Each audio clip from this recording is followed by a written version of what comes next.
Aloan ground the dried yarrow, small and then smaller.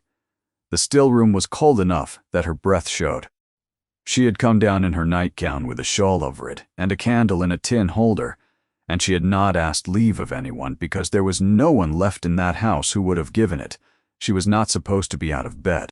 She had not been supposed to be out of bed for 11 months. The pestle was her father's. It was brass, and the handle had worn smooth on one side, where his thumb had sat for 30 years. She worked slowly. Her wrists had gone thin over the winter, and the weight of the thing tired her faster than it should have. She stopped. She waited. She began again. The smell of the yarrow came up dusty and green, and under it the tallow smell of the candle, and under that the cold stone smell of the room. Frost had grown on the inside of the window and feathers. She heard the carriage before she saw the light of it cross the wall. 4 horses, the good harness, because the good harness rang differently. The wheels went down the drive at the pace a man sets when he is expected somewhere and does not wish to arrive late. She did not go to the window. She counted without meaning to, and she got to 4, and then she made herself stop counting, because 4 was the number of times in 5 weeks that her husband had dined at the house of Lady Seraphine Loveridge, and Elowen had decided some while ago that she was not going to be a woman who counted. She put the yarrow in the jar, she corked it, she wiped the pestle on her sleeve. The scream came from the stable yard. It was not a woman's scream. That was the thing she noticed first, standing there with the jar in her hand.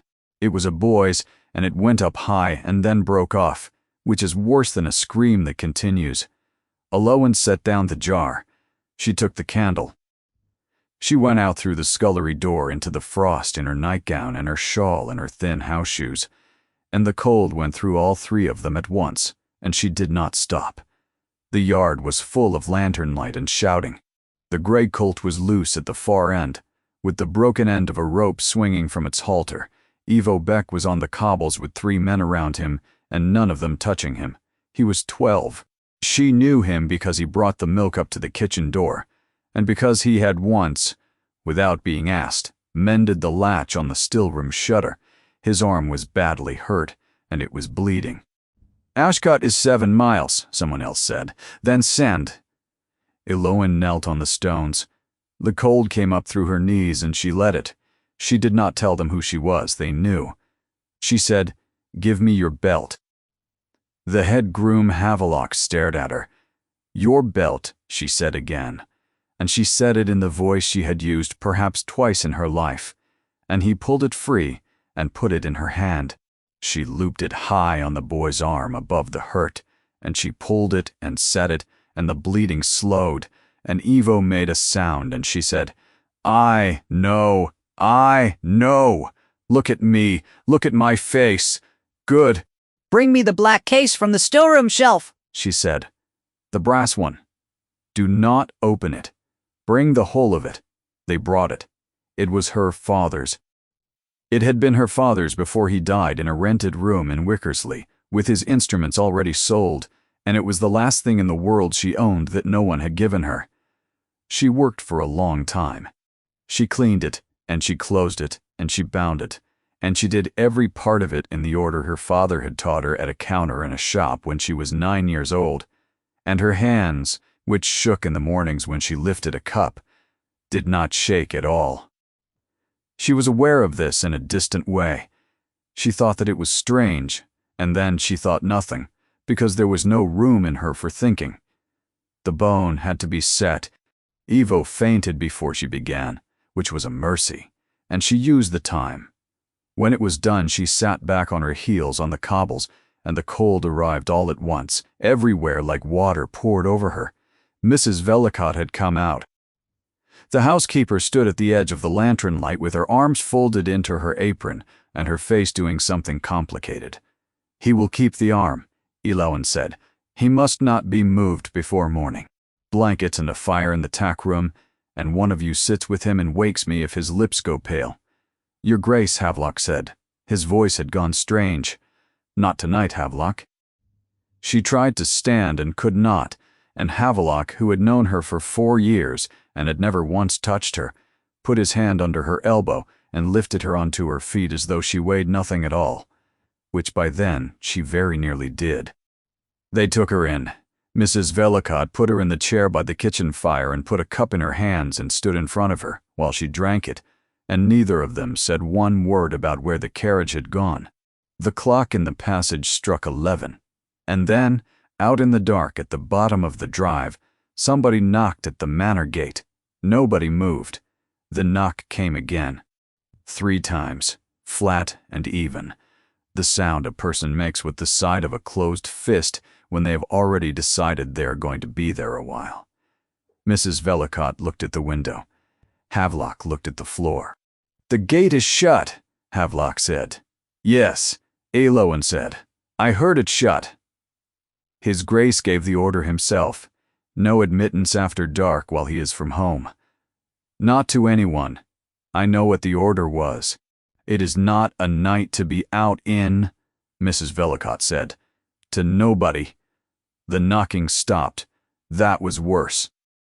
Elowen sat with the cup going cold between her palms and listened to the not knocking, and she thought about the 7 miles to Ashcott, and about the fact that the nearest house in the other direction was 4 miles and belonged to a man who kept dogs. "Go down," she said, "and ask who it is. You need not open. Ask." Havelock went. He was gone a long time. When he came back, his hat was in his hands, and the frost was on his shoulders, and he stood in the kitchen doorway and would not come further in. "It is a young woman," he said, "on foot. She has no lantern. What does she want?" "She will not say what she wants. She asked for the master, and I told her he was from home, and she asked when he would return, and I told her that was not for me to say, and then she asked for the Duchess. Then she may ask for me directly." "She did not ask for the Duchess," Havelock said. He turned the hat over once in his hands. "She asked for Miss Marchbank." The fire moved in the grate. Somewhere above them, a door swung on its own weight and closed. Marchbank was the name Elowen had been born under.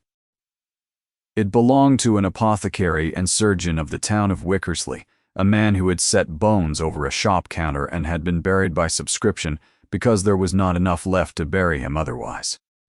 Nobody in the county used that name. Nobody in that house had used it in 4 years. She had been Elowen Marchbank, and then she had been the Duchess of Ardenmoor, and the distance between those two things was the whole of her life. She had been Elowen Marchbank, and then she had been the Duchess of Ardenmoor, and the distance between those two things was the whole of her life. She had refused once to let anyone pay her to stop being either of them. It had been in the long room in June, on an afternoon so hot that the candles had bowed in their sconces. Lady Perpetua Bramhall had come up from London with the family solicitor in a leather folder, and she had sat down across from Elowen and had spoken to her for a quarter of an hour with the greatest possible kindness. The illness had gone on 3 months by then, and the second physician had already failed. Nobody was promising anything. There was no child, and now there would be no child, and the title would go sideways to a cousin in Northumberland who had never seen Ardenmoor and who would sell the timber within a year. The folder held a deed of separation. It was generous. Lady Perpetua said the word herself, twice. Elowen would go abroad for her health, to Nice, where the air was said to be soft. She would have a house and a carriage and a woman to attend her, and an income for her lifetime greater than her father had earned in the whole of his. In 2 years, quietly, the marriage would be undone. Emrys would be free to marry again while he was still young enough to get an heir, and no one would speak ill of anybody, and Elowen would die somewhere warm with the sea underneath her window, instead of dying here in the wet, where every servant in the house had already begun to walk past her door on their toes. "It is not cruelty," Lady Perpetua had said. "It is arithmetic. Somebody in this family must be willing to do the arithmetic." Elowen had let her finish. Then she had asked for the pen, and everyone in the room had breathed out, and she had picked the pen up and looked at it and set it down again on the folder, unused, exactly in the middle, so that it was clear the placing had been deliberate. She had said, I am not a difficulty. I will not be settled like one. Lady Perpetua had said that she was being sentimental. Eloan had said that she had watched her father sign away his shop, his instruments and his name, in one afternoon to men who told him it was arithmetic, and that he had lived 8 months afterward and had never once been rude to anybody about it, and that he had died anyway, and the arithmetic had not saved him. It had only made him easier for other people to look at. She said she had no intention of being made easier for other people to look at. Then she had gone upstairs and shut her door, and she had not come out for 2 days. And when she came out she had said nothing about it to her husband, and her husband had said nothing about it to her, and in the whole of the 8 months since, neither of them had spoken of it once. In the middle of January, he had dined for the first time at Loveridge House. She had learned of it the way a wife in a large house learns of anything, which is late and from the wrong person. A laundry maid had said it to another on the back stair, and had seen Eloan at the turn of it, and had gone the color of a beetroot. Eloan had wished them both good morning, and had gone on down and had not held the rail, because she would not hold the rail in front of servants. Lady Seraphine Loveridge was 30 and a widow, with 2,000 a year in her own right, and a park, and no children, living. People said she was clever. People said she was handsome. People said a great deal about women who have money and no husband. And perhaps a quarter of it is ever true, but the part about the money is always true. Eloan had not asked her husband where he went. Not once. Not on any of the 4 evenings. She could have. He would have answered her. He was not a man who lied. He was a man who did not speak, and there is a distinction there that only the wives of such men are required to learn. If she had asked, he would have told her, and knowing is a door that does not shut again. So she had not asked, and she had called it dignity. Sitting on the hearth chair at 11 at night, with the smell of the stable yard still on her hands, she was less certain. It might only have been fear wearing better clothes. Eloan put the cup down on the hearth. "Open the gate," she said. "Your Grace." "Open it, Havelock. If His Grace wishes to be angry about it in the morning, he may be angry with me, and I find I am very hard to punish just now. She would not be carried up." She stood in the front hall with Mrs. Vellicott's second shawl over the first one, and she watched the door, and she listened to the bolt go back at the bottom of the drive. It took them 4 minutes to come up. She counted this time and did not stop herself. The girl who came in was perhaps 19. She was soaked to the knee and past it. Her boots were good, boots that had been walked past their usefulness, and she had a canvas satchel across her body with both arms folded over it, and she did not put it down when she came in, and she did not put it down at any point afterward. She was small. Her hair had come out of its pins on one side.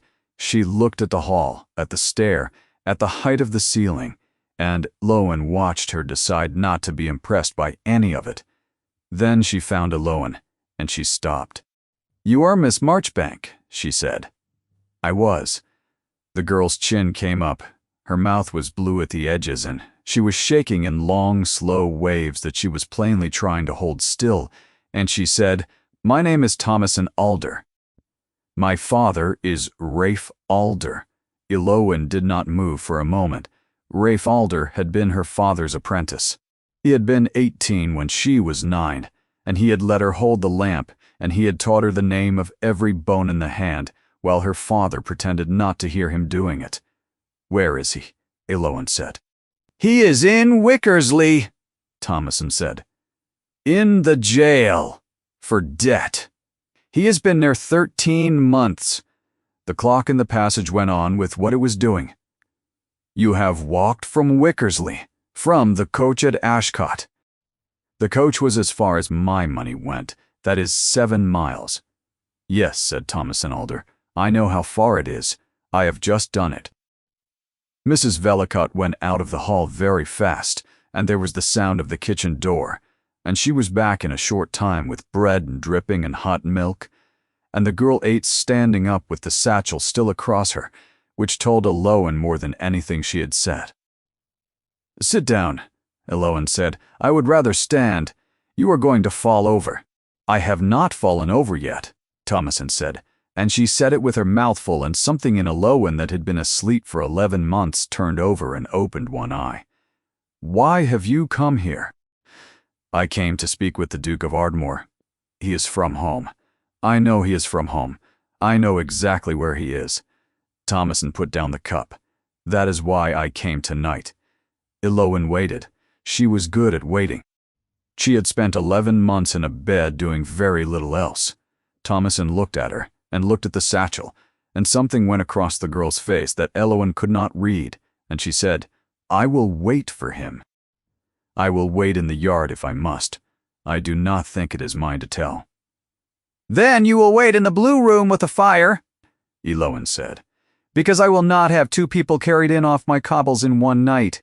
"But you will understand that a person who is told there is something not hers to tell will spend the rest of the night thinking of nothing else." "Yes," said Thomason. "I do understand that. I am sorry." They put her in the blue room. Elowen went up at last, and she did not sleep, and at some time after 4, she heard the wheels on the drive. She got herself out of the bed. She got herself along the corridor to the gallery rail where the lamp did not reach, and she looked down into the hall. Emrys was standing at the foot of the stair in his dinner clothes, with his hat still in his hand. His coat was wet through at the shoulders. His boots were filthy to the calf, which they should not have been, because a man who dines 4 miles off in a carriage does not get mud to the calf. Osric came with a candle and said something. Emrys shook his head once. Then he came up the stairs.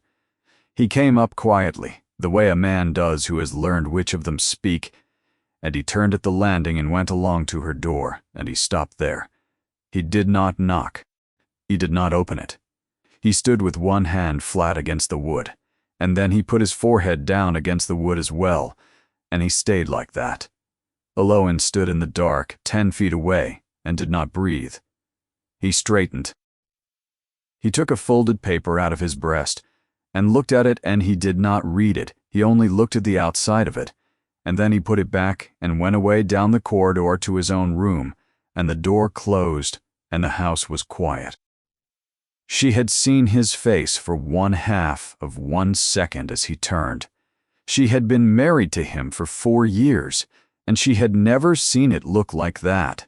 And she went back to her bed and lay in it with her eyes open until the windows went gray. He came to her room at 9 in the morning, which he had not done since October. He stood inside the door with his hands behind him.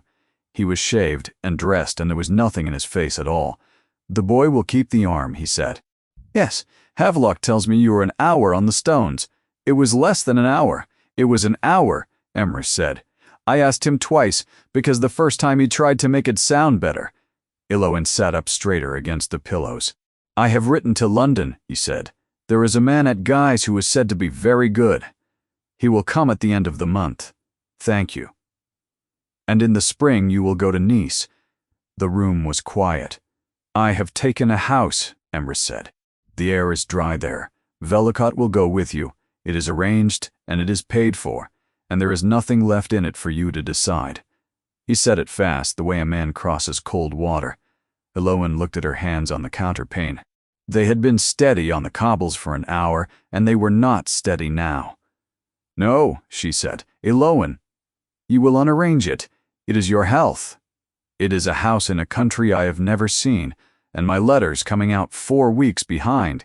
She lifted her head. "I told your aunt in June that I would not be settled. You did not speak of it then, and you have not spoken of it since, and now you have taken the house yourself, and come to tell me the arithmetic is done. That is not what this is." "Then say what it is." He did not. He stood there, and the silence went on. The thing she had married, the door that does not open. A girl came to the gate at 11. She said on foot from Ashcott. I had it opened. His hands came out from behind his back. He did not ask who she was. That was the whole of it. He did not ask her name. He did not ask what she wanted. He did not ask why a stranger walked 7 miles in the frost to knock at a locked gate at 11 at night. He stood absolutely still, and his hands came out from behind his back, and Eloan watched her husband not ask a single question, and understood that he already knew the answer to all of them. He went down to the blue room, and the door was shut for 2 hours. Eloan did not listen at it. She wanted to. She sat in the chair by her window with a book she did not read, and she was aware of every minute of those 2 hours. And when the door opened, she heard it, and she heard 2 sets of feet in the passage, and she heard the front door, and then a horse going down the drive at a walk with the girl on it because Emrys had given her a horse. Thomas and Alder did not come up to say goodbye. Eloan decided not to mind that, and did not manage it. 4 days went by. They were strange days. The house had changed, and she could not have said how. The maids looked at her now, instead of past her. Havelock sent word up twice about the boy without being asked. On the 4th day, Mrs. Vellicott brought no tray at all, but said that if her grace wished to eat, she might come down to the small parlor, where there was a fire, and Eloan came down. She was not better. The fever still came up at 4 in the afternoon, and the stairs still took her twice as long as they had a year ago. But for 11 months she had been a thing that was happening to other people, and for 1 hour on the cobbles, she had been a person doing something, and you cannot go back from that easily. Ivo Beck sent her a message by the kitchen boy. It said that he was very sorry about her shoes. Emrys did not dine at Leveridge House that week. He did not dine anywhere.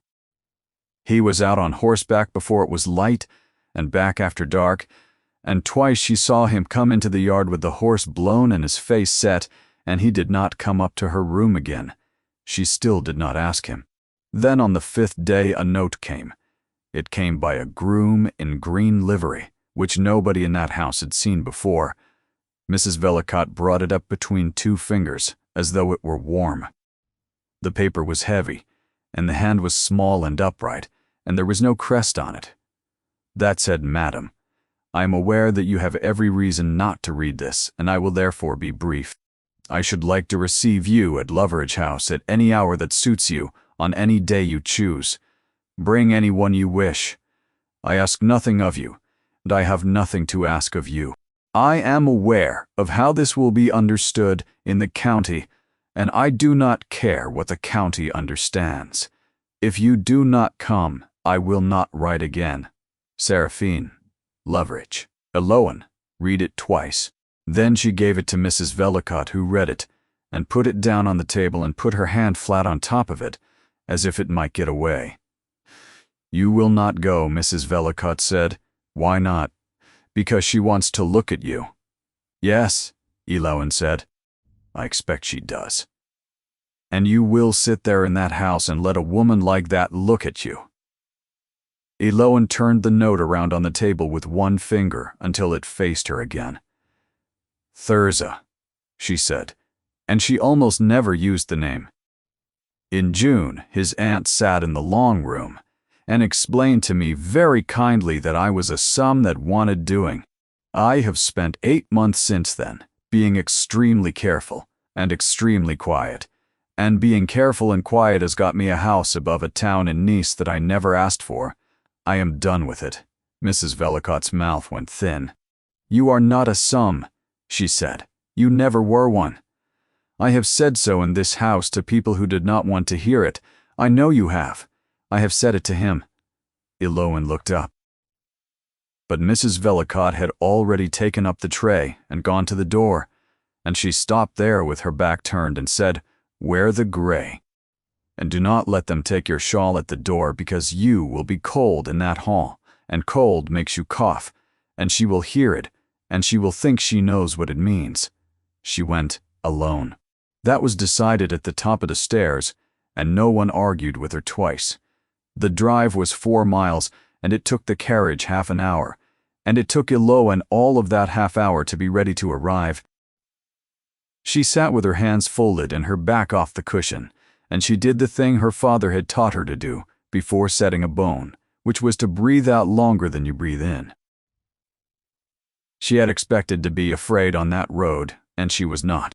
She had spent 4 miles waiting for the fear to arrive, and what arrived instead was something flatter and steadier, which was the wish to see the thing with her own eyes and stop being told about it. Loveridge House was not grand. That was the first surprise. It was long and low and old, and there were dogs on the step, and a boy was taking a cartwheel to pieces in the front court, which he plainly should not have been doing there. Nobody hurried out to move him. Inside, it was warm. Ardmore was never warm. Ardmore was marble and height and cold air moving along the floor, and this house had rugs over rugs and a fire in the hall itself, and the smell of wood smoke and dog and something baking a long way off. Elowen kept her shawl. They brought her through to a room at the back with tall windows facing west, and it was there, standing just inside the door, that she saw the whole of it in about 4 seconds, the way you see a thing when you have not been braced for it. A chessboard on a low table by the window. A game halfway through, the Black King shifted out of check by a move she recognized because he made it against her for 4 years. A chair drawn up on the far side of that table, angled to the light with a cushion crushed down in the seat, and on the arm of it, folded, a pair of gloves she had given him. She stood very still. Behind her a voice said, "I should have moved the board. I am sorry. I thought of it this morning, and then I thought that moving it would be its own kind of lie." Elowen turned.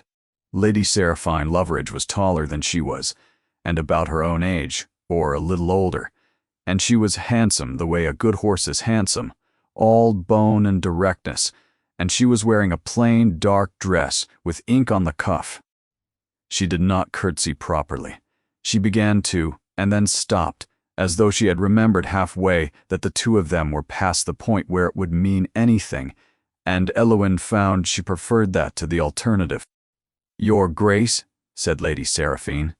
"Lady Seraphine, sit down. You are white. I have been white for 11 months. I am told it suits me." Something moved at the corner of Lady Seraphine's mouth and was put away again. They sat. Tea came, and Lady Seraphine poured it herself and did not ring for anybody, and Elowen took the cup and did not drink from it. "Why did you ask me here?" Lady Seraphine did not answer at once. She looked at Elowen for rather longer than was polite, and Elowen let her, and did not put her chin down, and did not arrange her shawl, and did not do any of the small things a woman does with her hands when she is being measured. "Because you were going to hear it from somebody," said Lady Seraphine, "and everybody who was going to tell you would have got it wrong, and I found I could not sit in this house and let that happen. Then tell me, I cannot." Elowen set the cup down in the saucer with great care. "That is the second person in a week who has sat in front of me and said those words. I know, I am sorry. Your husband asked me for my silence, and I gave it, and I do not go back on a thing like that. Not even when keeping it makes me look like what your county thinks I am." She looked at the fire. "I will tell you what I can. He has been in this house 11 times, not 4. And if the county has counted 4, then the county is not as clever as it believes. He has never once been in it after 10 at night. He has never sat in a room with me, alone with the door shut. He has never touched me, nor tried, nor looked as though he wished to. And he has never said one word to me about you that was not—" She stopped. "That was not what?" "That was not the word of a man in love with his wife," said Lady Seraphine. "There, that is as far as I go, and it is further than I ought." The fire took hold of a new log, and the room filled with the sound of it. Elowen sat with her hands in her lap and found that she could not feel them. She had come here with a shape ready in her mind, a shape she had been carrying for 5 weeks and had never once said aloud even to herself, and the woman across the fire had just taken it away from her and put nothing in its place. That was worse. She had not understood that it could be worse. "Then what is he doing?" she said. "Asking," said Lady Seraphine. "Asking for what?" "That is the part I gave him my word about." The door banged. A boy came in at speed, perhaps 10 years old, with a wheel rim in one hand and his knuckles grazed, and stopped dead in the middle of the carpet. "Perrin," said Lady Seraphine. The boy looked at Elowen with enormous frankness. "Are you the lady who is dying?" he said. "Perrin." "It is all right," Elowen said. "He said you were dying. He said it to my aunt in this room, and I was under the table and nobody knew." Elowen put out her hand. "Come here, and let me see that," she said. He came. That was the thing about children, and she had never had one and had long ago stopped being sad in any way that showed. But she knew this about them, that they came when you did not ask them how they were. He put his hand into hers. There was rust in it, and the skin was torn at the base of the thumb, and it wanted washing badly. "Have you had the wheel apart?" she said. "Yes." "Was the rim rusted?" "Yes." "Then it wants more than a handkerchief. Warm water and salt in it, and hold it in there while you count to 200, slowly. And do not let anybody put butter on it. Somebody will offer to put butter on it. Cook will," said Perrin. "Cook is wrong." The boy went off entirely satisfied, calling for warm water in the voice of a person delivering an official ruling, and Elowen sat back and became aware that her heart was going far too fast, and that she was smiling, and that both of those things had been true for about a minute. She looked up. Emrys was standing in the doorway with his hat in his hand and the mud of a hard ride still on him, and she did not know how long he had been there, and by the color of his face it had been long enough. Lady Seraphine stood up.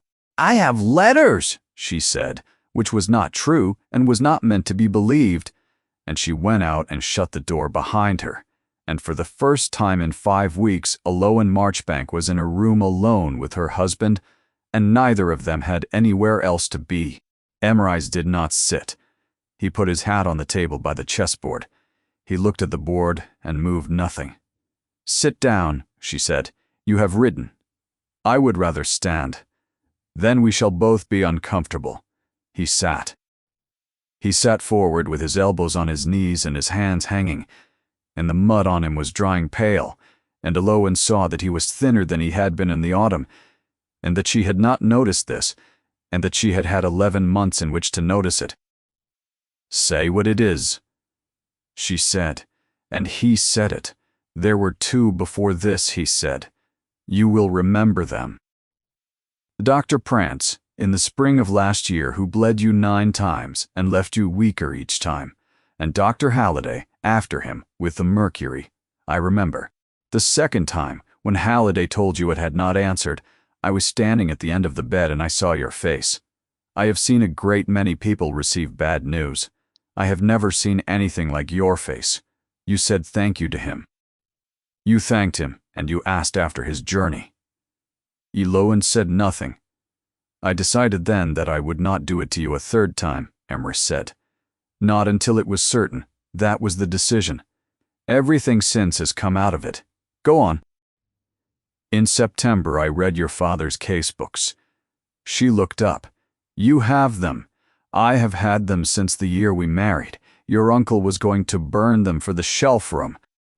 They are in the muniment room, and they are dry. And I did not tell you because I did not know how to tell you a thing like that after 4 years of not having told you. The fire did what fires do. In the 3rd book, Emrys said, 'Your father writes out 19 cases of the low fever off the Wickersley Marsh, and beside 11 of them the same initials. Not his own. He is scrupulous about it. He writes that the method is not his, and that he does not fully understand why it answers, and that he defers in the matter to his assistant.' Rafe," said Elowen. "Rafe Alder? Yes. Where is he?" "You know where he is. His daughter told you at 11, at night in my hall, while I was 4 miles away, being refused for the 9th time." Elowen put her hand flat on the arm of the chair. "Tell me all of it," she said, "and do not decide which parts I can carry." So he told her all of it. Rafe Alder had gone on with the method after her father died. He had gone on with it in a marsh town among people who had nothing, and had taken what they could give him, which was mostly eggs.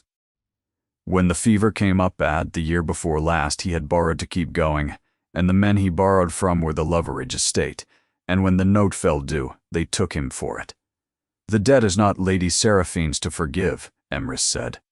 Her husband tied his money into a trust before he died, in a way that was clever and mean, and she is the executrix, and she cannot remit a farthing of it without a petition and a bond in her own name at the bottom of both. And she did not want her name at the bottom of them, because signing it says out loud what her husband did to a man for treating people who could not pay him. She refused you 4 times. And then I stopped asking her to be generous and started asking her to be brave, which took rather longer.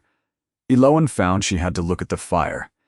That is the 11 visits, she said. That is the 11 visits. There was no dinner in any of them worth the name. I have eaten a very great deal of cold mutton in that house. Do not, she said. No, and the money. The petition clears his own debt. It does not clear the others, and he will not walk out of that gate alone. He was quite immovable about it. There are 11 men in Wickersley jail for sums under £40, and he says he has been more than a year learning their names, and he will not now step over them. So you have paid the others. I have sold the Ashgod farms, Emrys said. 400 and some acres. It went through on Tuesday. The room was very quiet. And nice, said Eloan. Emrys looked at his hands. Alder will not come out until the term begins, he said. And when he comes, he will say that the method takes a year and that it takes a year in dry air, and that a wet English winter will undo everything he does. So there is a house above the town with a physician near it who has been written to, and it is paid for and arranged, and I did all of that before he was out of jail because I could not bear to lose the spring. He stopped. And I came into your room and I told you it was arranged and paid for and that there was nothing left in it for you to decide. Yes, said Eloan. You did. Velicott told me in June what my aunt had said to you and what you answered. She stood in the passage outside the gunroom and told me that my wife was not a sum that wanted doing. Emrys turned his head and looked at Eloan properly for the first time since he had come in. You are not a difficulty, he said. Pa, I have known it every day, and I have spent 8 months treating you exactly like one, because deciding a thing on your behalf is easier for me than sitting in a room and saying it to your face, and I would like you to understand that I know the difference, and that I have known it the whole time. Eloan held out her hand. The paper, she said. He took it out of his breast without asking which paper, and gave it to her, and she unfolded it. It was in a hand she had known since she was 9. 4 conditions in 4 lines, and under them 11 names with sums beside them, and at the bottom without any softening at all the words, I have carried 11 of 19. Tell her that. Do not tell her better than that. Eloan read it twice. Then she folded it along the folds he had made, and gave it back to him, and she stood up, and she found that she needed very much to be on her feet. I am not going to say anything kind to you now, she said. I want you to know that it is not because there is nothing to say.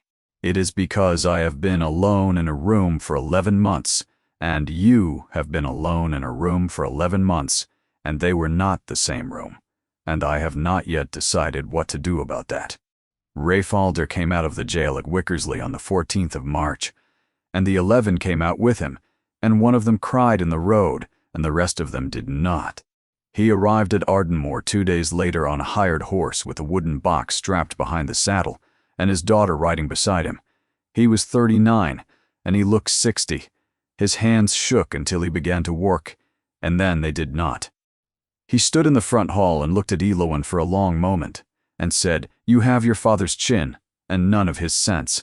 And then he had to stop and put his hand over his eyes, and Thomason took his elbow and pretended to be pointing out the staircase. The still room became his. He turned it out in one afternoon and told Mrs. Velicott that half of what was on the shelves was superstition and the other half was damp, and Mrs. Velicott, who had run that room for 19 years, went away and came back with more shelves. The method was not a miracle. Eloan once that said plainly.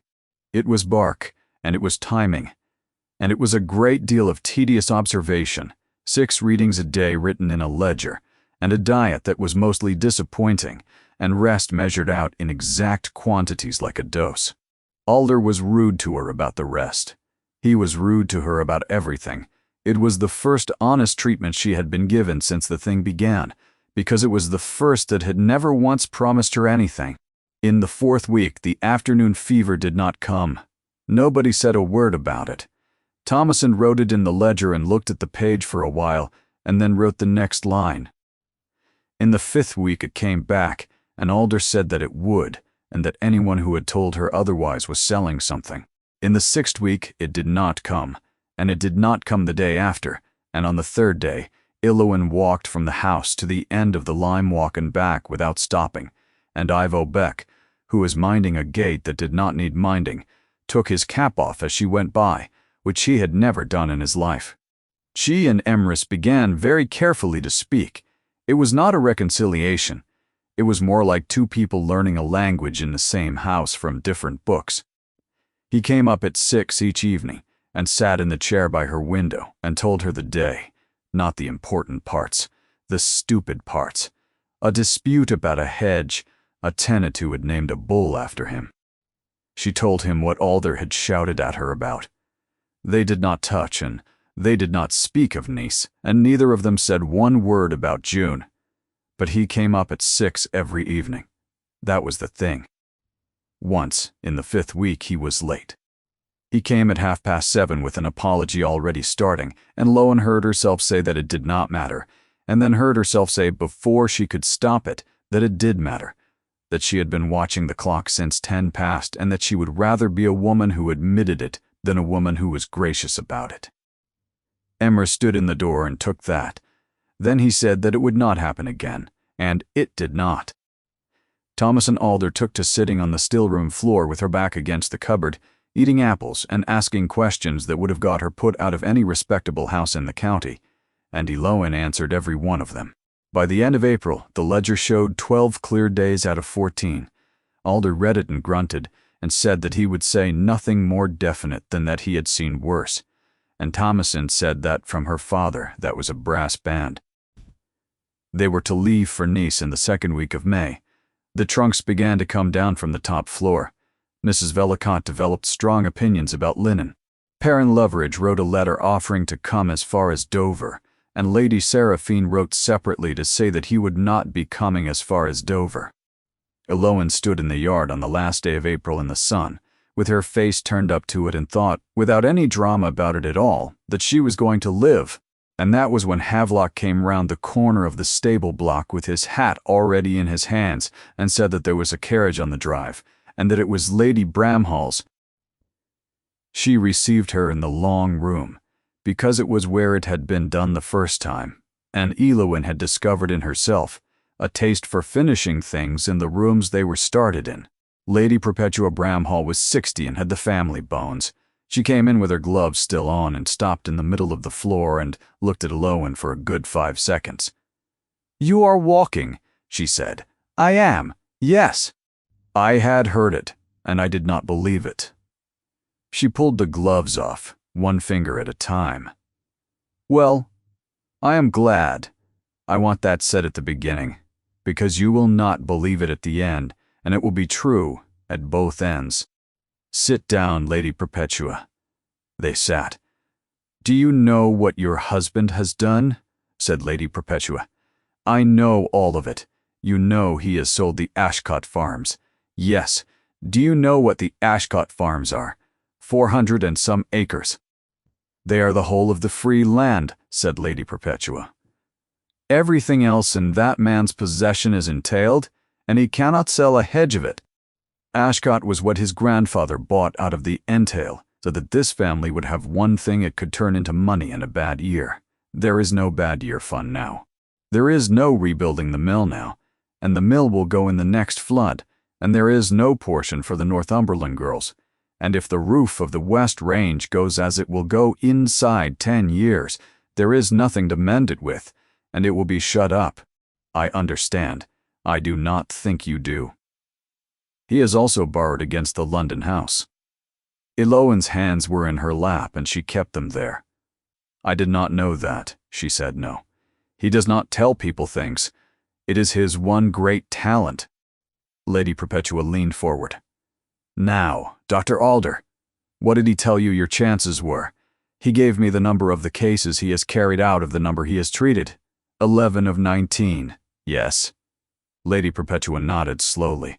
Then let us be exact, she said, because everybody in this house has stopped being exact, and somebody must do it. He has spent the free land of a dukedom and mortgaged a house in Grosvenor Square on a proposition that fails 2 times in 5. If I brought that to a man of business, he would laugh at me, and then he would ask, very politely, whether the Duke was quite well. He is quite well, is he? Lady Perpetua. Let that sit, and her voice did not rise at any point. He was at my house in January. He had ridden from Wickersley, and he had not slept, and he sat in my dining room and could not follow what was being said to him. I have known him since he was an hour old. I watched him bury his father at 19, and take up a thing he was not ready for, and never once complain of it. I have never seen him as I saw him in January. I am sorry for it. I do not want you to be sorry for it. Sorrow is the cheapest article in this house, and there is a great deal of it lying about. I want you to look at what happens if the 2 out of 5 arrives. You think I have not looked at it? I think you have looked at your own death, said Lady Perpetua, which is a thing everybody in your position looks at, and which is, if you will forgive me, the easy one. It has an end. I am asking you to look at his life afterward, which has no end in it anywhere, and which will be 30 years long. Eloan looked at her. Say it, she said. He has spent everything he has, said Lady Perpetua, and gone into debt besides, and made himself a subject of amusement from here to London, and if it does not answer, then he will have all of that and no wife as well, and he will be 40 in the summer, and he will not begin again. Some men begin again. He is not one. He will shut the West Range, and he will ride out before it is light, and he will do it for 30 years. That is what I see. I have seen it before in this family, and I know exactly what it looks like from the outside, which is nothing at all, for 3 decades. The clock in the corner went on. And so, said Lady Perpetua, I am going to say to you the thing I came to say, and you will not thank me for it, and I do not require thanking. Go to Nice, take the year, take the treatment, take every hour of it, and I will pay for the house myself, and be glad to. But sign the deed before you go. Eloan did not move.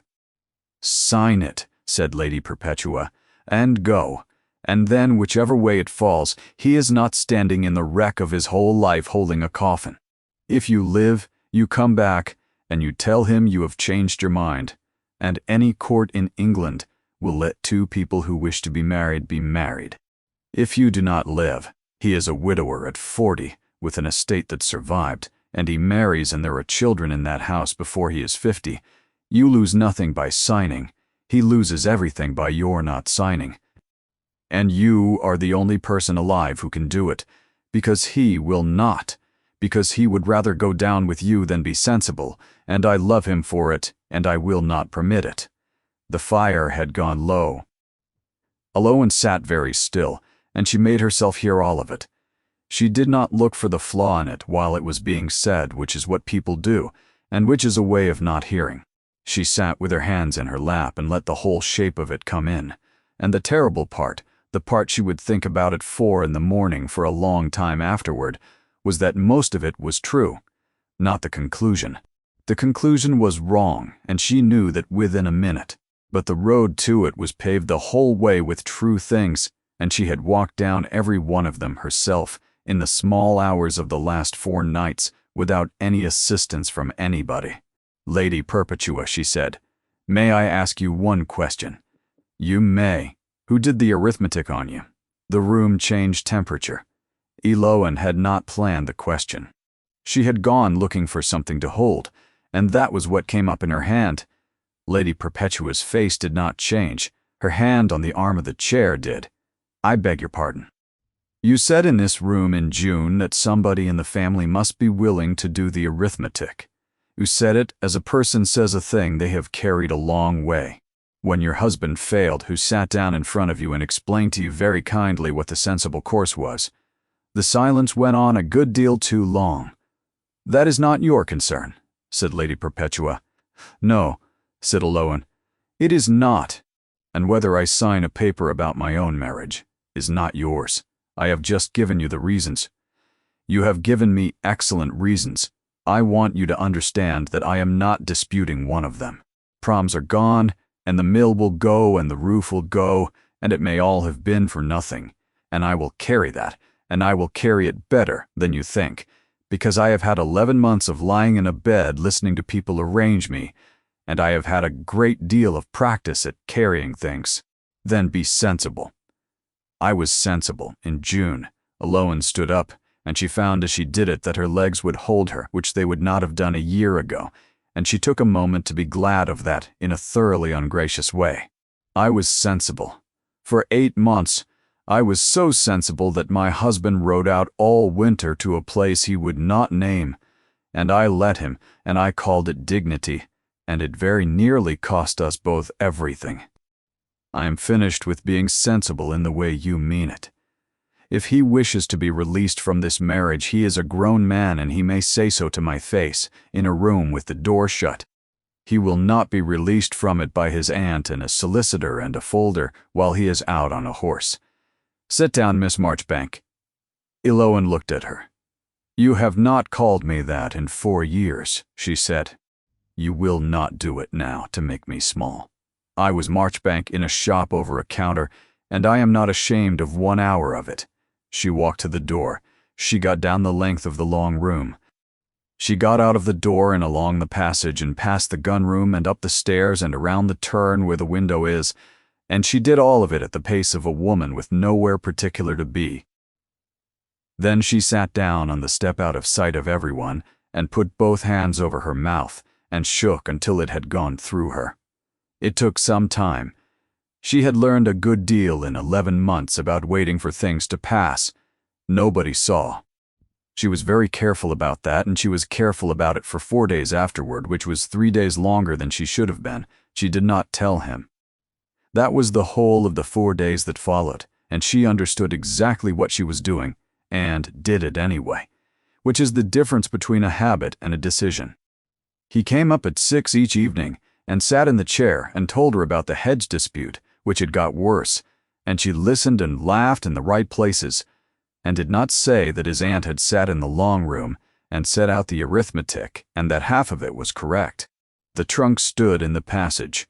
On the second night she got the deed out. It had been in the bottom of her writing box since June, under the paper, and she had never once looked at it, and now she read it through twice, with a candle at her elbow, and the words were quiet and reasonable, and there was a place at the bottom with her name already set out in the solicitor's hand, waiting. On the third night, she got as far as the ink. On the fourth night, she went down to the still room. It was the same room. It was the room she had stood in on the night of the frost with her father's pestle in her hand and the whole house asleep around her, and it was not the same room at all now. There was a lamp lit because Thomasin left one lit. There was heat in the stones from the day. The shelves were full and labeled in a hand she had known since she was 9, and the ledger lay open on the bench with 6 readings entered for that day, and a line at the bottom in Thomasin's writing that said, "No fever, 11th day." Aloan sat down on the stool in the middle of all of it. This was what 400 acres had bought: a lamp, and some jars, and a ledger, and a woman of 30 who could walk to the end of the lime walk. She looked at it for a long time, and she tried to make it come out to the money. And it would not come out, and the thing that frightened her was not that she might die poor, it was that she might live, and be worth less than what had been spent, and have to know it every day at breakfast for 40 years. That was the true reason she had got as far as the ink. She had not been protecting him. She had been getting out from under the size of it.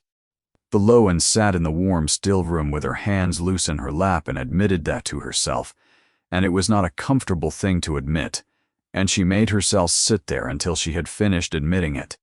Then she heard the boot in the passage. She knew it.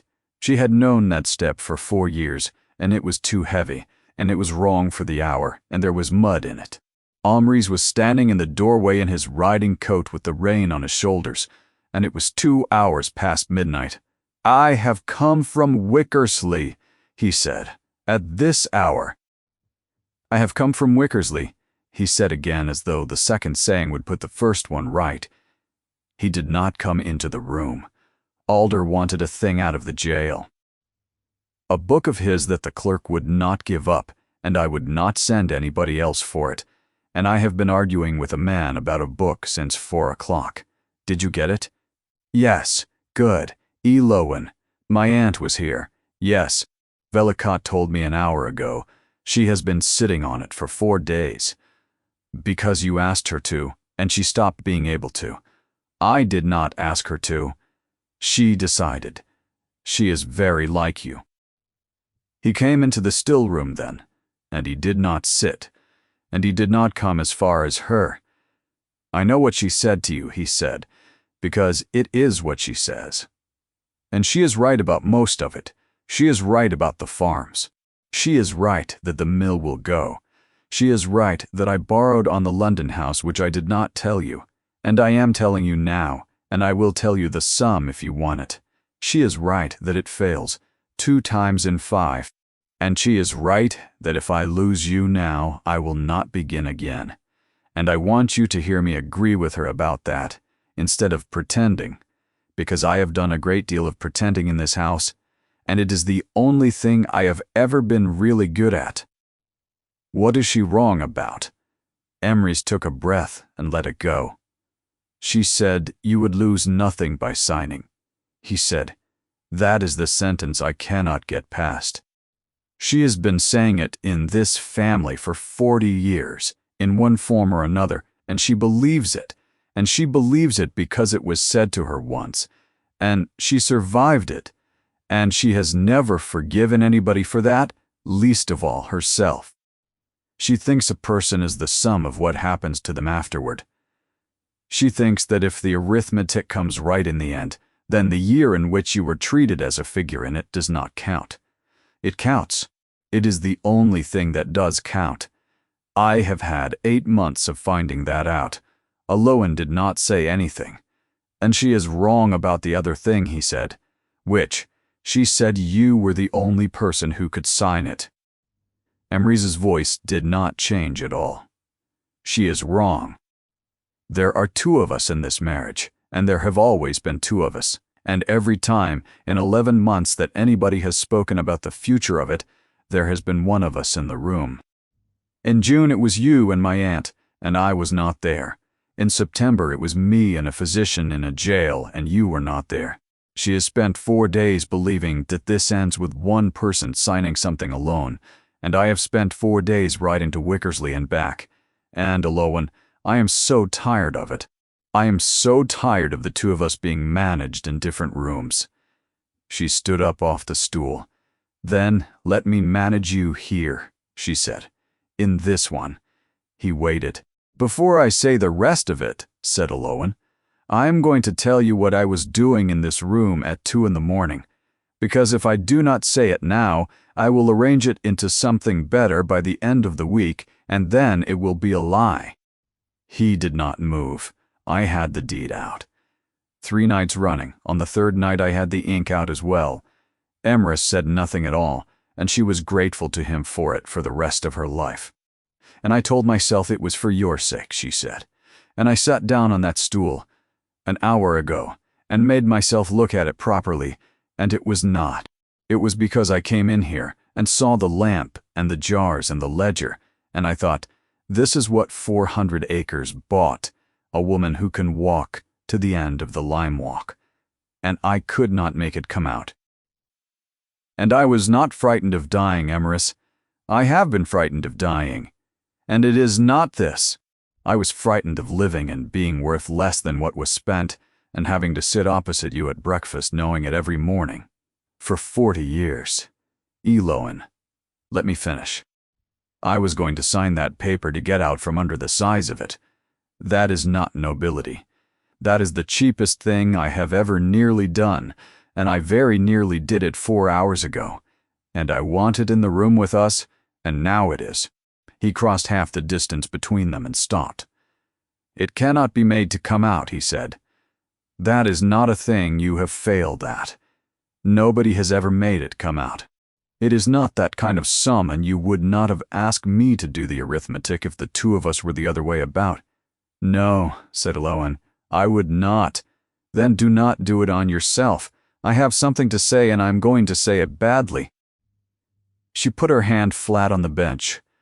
"In June, when your aunt put the folder in front of me, I told her I would not be settled like a difficulty, and I have been extremely proud of that sentence ever since. I have taken it out and looked at it.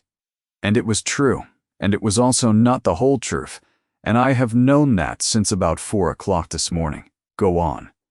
I thought I was refusing to be arranged. I was not. I do not object to being cared for. Emrys, I am not so grand as that. I would let 100 people arrange me if they would only do it in front of me." She looked at him. "What I was refusing was being decided about. That is, the whole of it. That is the only thing I have ever refused in my life. Not the house in Nice, not the money, not the deed. Being a thing that gets discussed in a room I am not in. And I have done that to you since June. Yes, every day of it, kindly and at enormous expense, and entirely without me." She heard her own voice come out steadier than she expected. "And I want to be exact, because your aunt is right that somebody in this house should be. I am not angry that you sold the farms. I would not have stopped you, and I am not going to pretend I would. I am angry that I found out what my own husband had been doing for 11 months by standing in another woman's drawing room, being told that there were parts she had promised not to say. That is fair. It is not fair. It is only true. And I have done it to you." He shook his head. "I have," she said. "Do not be gallant. It does not suit you. You rode out all winter and did not tell me. And I saw you go, and I never once asked. Not once. 5 weeks of watching a carriage go down that drive, and I never asked you where you went, and I told myself it was dignity, and it was not dignity. It was that I did not want to hear the answer. You built a wall out of not saying, and I built one out of not asking, and we have been standing on either side of it since June, being extremely well behaved." 61. Emrys said, "What, 61 times? I counted them." He said it to the floor. "I counted them, because there were stretches where the counting was the only part of it I could do anything about." "The night the girl came to the gate," said Aloan, "you were at Loveridge until 10. You came in at 4 in the morning with mud to your knee, and you had not been in a carriage. I rode on from there. Emrys did not look up. Alder would see me on a Thursday, and it was a Thursday, and I had just been refused for the 9th time, and I could not go home and sit in a chair and tell you about a hedge. So I rode to Wickersley and told a man in a jail that I had failed again, and he said something extremely rude to me about the aristocracy, and I rode back. That is a long way in the dark." "It is," said Emrys. "I know every yard of it." Aloan closed her eyes for a moment. 61, she said, and I did not ask once. She opened them. "Then ask me now." "Ask you what?"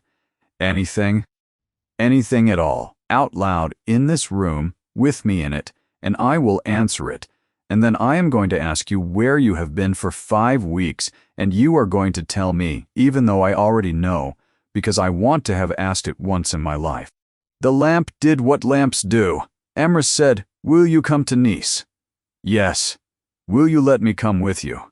"The estate," she said, "will keep for a year, and if it will not keep for a year, it is not worth what it costs. Havelock can run the yard, Marnie can run the land, and my aunt has been dying to run everything since 1809. Emrys looked at her and did not look away.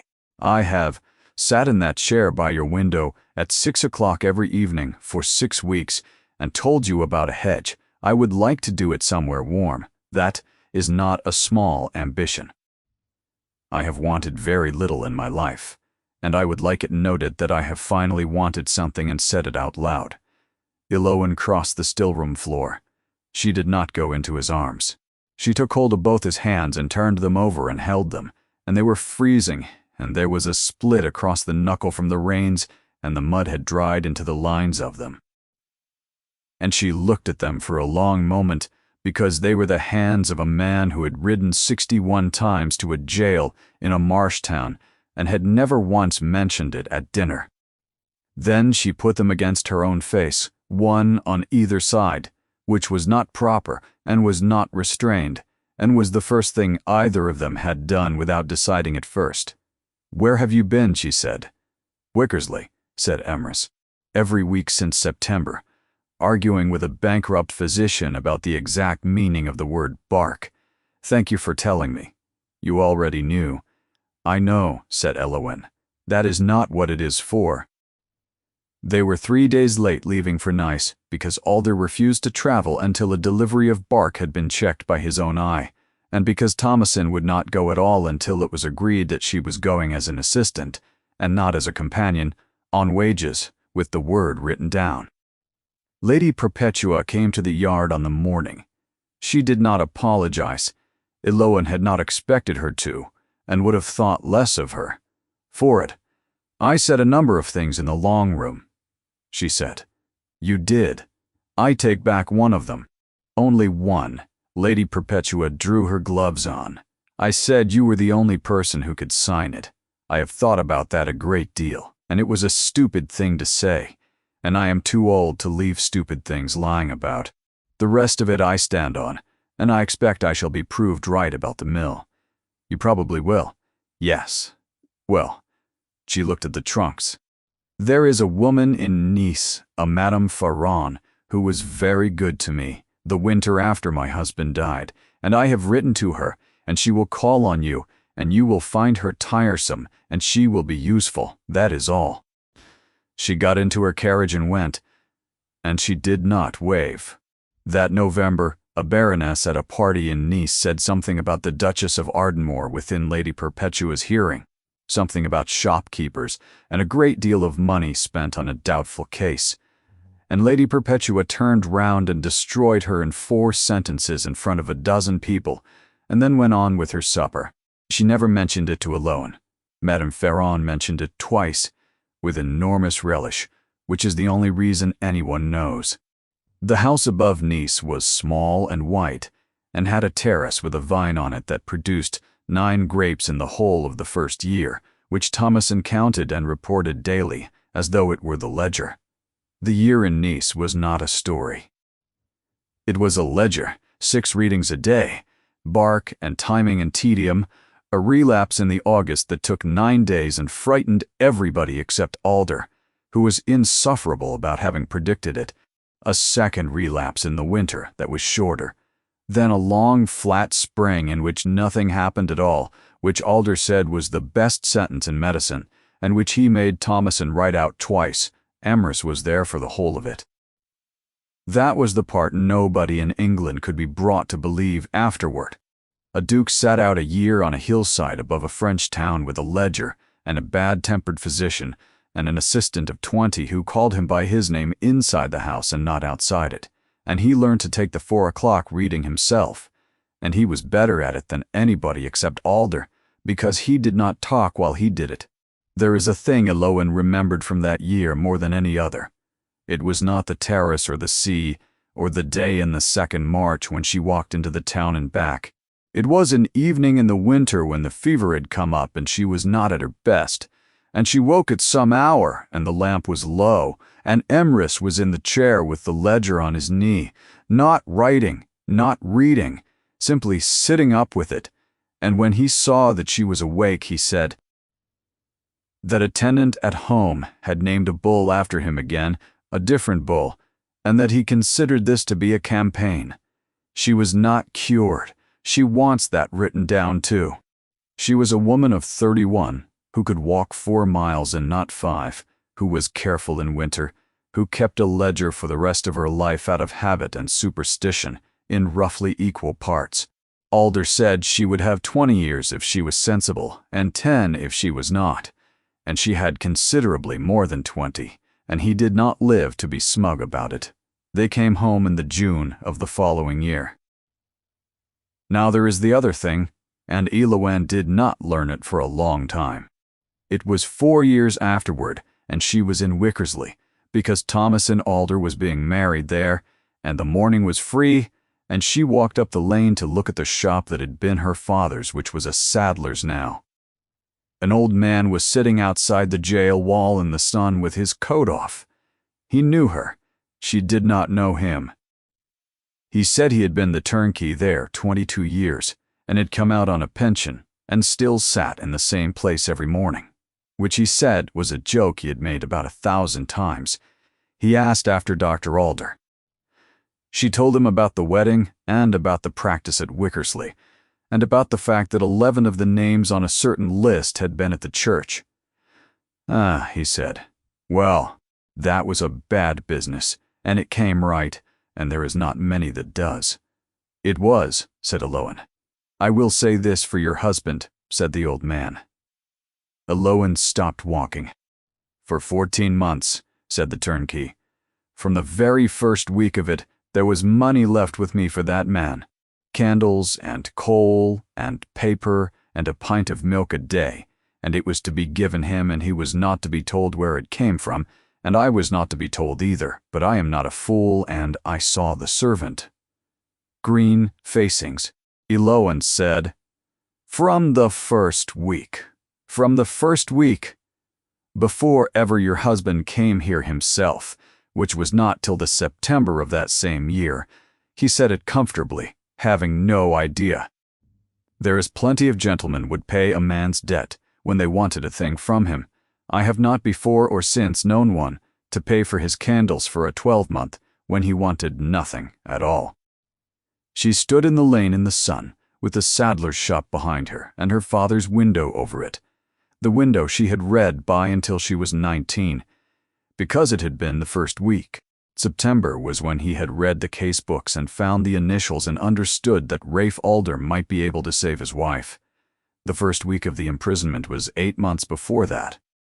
In the first week, Rafe Alder was nothing to Emrys but a name in a town, a man who had once been apprenticed to a dead apothecary whose daughter he had married, and who was of no use to anybody, and who was cold. She did not cry in the lane. It was not that kind of feeling. It was more like being handed a paper with a figure on it that changes what every earlier figure meant. She thanked the turnkey.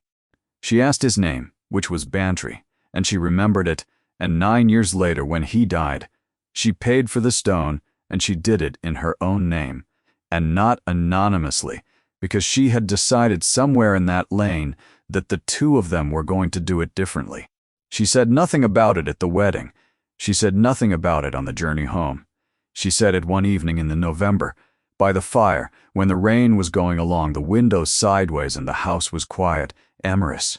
He said, and did not look up from his book, the turnkey at Wickersley, the candles.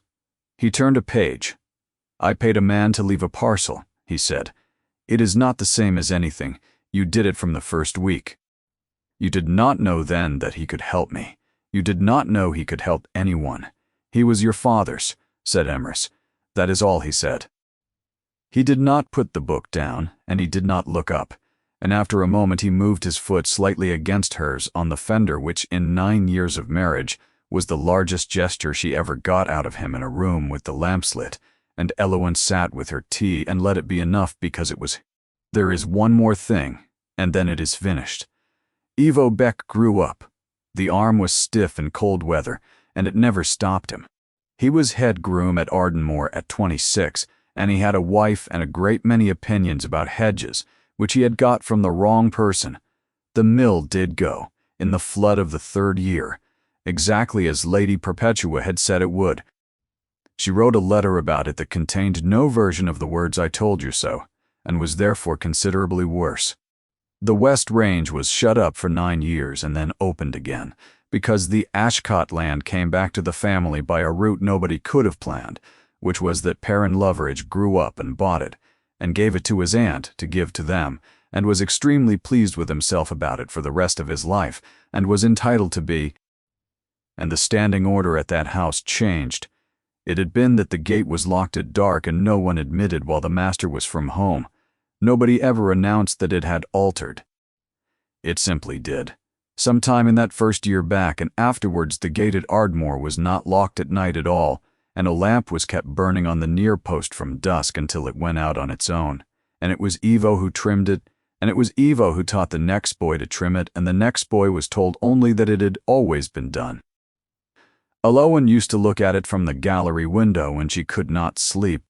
She had refused a folder in a hot room in June, and she had said yes in a still room at 2 a.m. to a man with mud on his hands, and she was a long time understanding that these were not two different answers. They were the same one, given twice, to the same question, which was whether she would be spoken to. Everything else in her life came out of that. The lamp on the gate came out of it too in the end, which is a small thing, and which meant that for 40 years, nobody who came up that drive in the dark had to stand outside it and knock.